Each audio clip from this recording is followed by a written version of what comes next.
Memang tidak semua prinsip-prinsip diterapkan di rumah, bisa diterapkan di rumah. Sebagian tergantung pada banyaknya kegiatan yang bisa dipilih.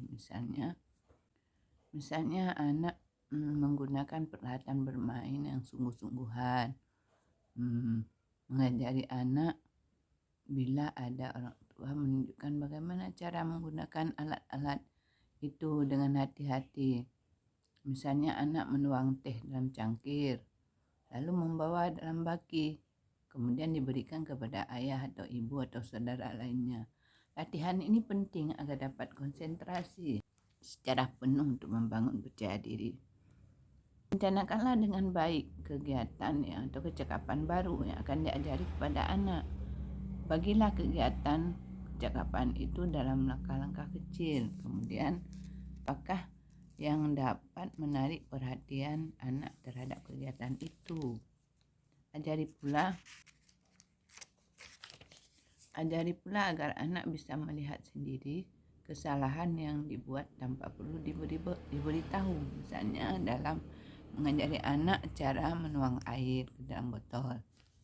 Anak dengan segera tahu dan bisa melihat bila dia melakukan kesalahan.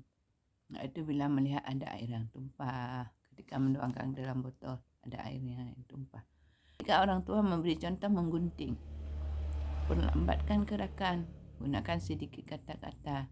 Dengan cara demikian anak bisa belajar. Nah, kalau menggunting seperti ini.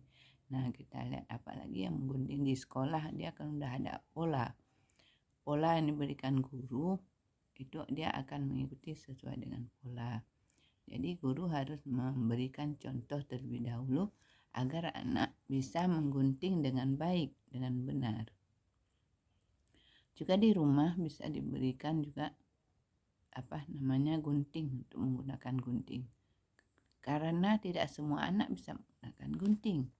Orang tua juga perlu memperlihatkan bagaimana cara mengambil atau memegang gunting dengan baik, lalu memberikannya kepada orang lain, dan bagaimana menggunting dengan lurus.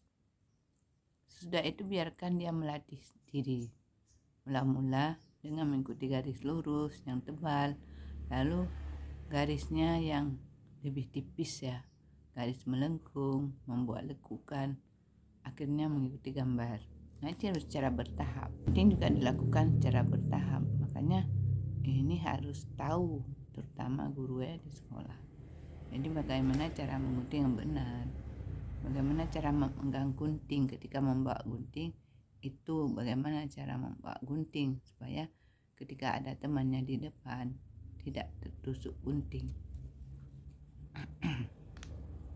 Dan bagaimana membawa pisau, itu pernah saya lihat film dulu, film nggak salah film Nani ya, anak-anak yang bandel tuh, ketika dibawa pisau, itu pisaunya lurus lari, itu tertusuk adik-adiknya.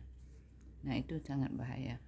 Nah, kita menyampaikan bahwa bahaya gunting itu apa sebelum anak-anak memegang gunting, dan manfaat gunting itu apa. Jadi dia tahu bahwa bahaya harus dijaga, manfaat harus dimanfaatkan, gitu ya. Mungkin itu saja yang dapat saya sampaikan. Lebih dan kurang saya mohon maaf. Assalamualaikum warahmatullahi wabarakatuh.